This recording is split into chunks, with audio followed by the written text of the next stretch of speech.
వెన్నెల చంద్రిక ఛానల్కు స్వాగతం. ఈనాటి కవితాంశం విధ్వంసం. శీర్షిక నిశ్శబ్దం.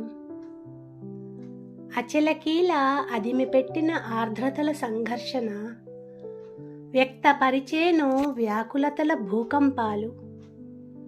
పెడచెవిన పెట్టిన మనిషికి ఓ నిమిషాన దద్దరిల్లేను ధరణి నిశ్శబ్దంగా.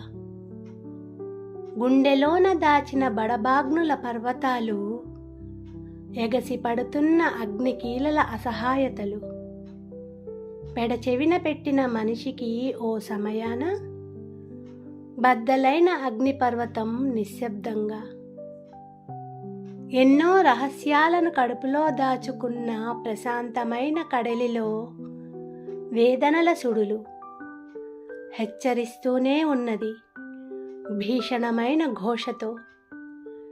పెడచెవిన పెట్టిన మనిషికి ఓ క్షణాన విరుచుకుపడ్డ సునామీ నిశ్శబ్దంగా. పచ్చగా కనిపించే ప్రకృతి ఆక్రోశిస్తోంది, పచ్చటి నేలకు నిప్పెట్టొద్దని, కాసుల కోసం బీడును చెయ్యొద్దని. పెడచెవిన పెట్టిన మనిషికి ఓ తరుణాన ఊరంతా ఊడ్చేసింది తుఫాను తీక్షణలతో నిశ్శబ్దంగా. సూర్యచంద్రుల సాక్షిగా, పంచభూతాల సాక్షిగా ప్రకృతి పగబడితే మనిషెంత, మనిషి బ్రతుకెంత.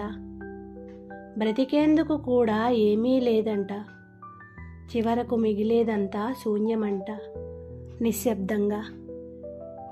ధన్యవాదాలు. నా ఈ కవిత మీకు నచ్చినట్లయితే please like, share, comment and subscribe. Thank you.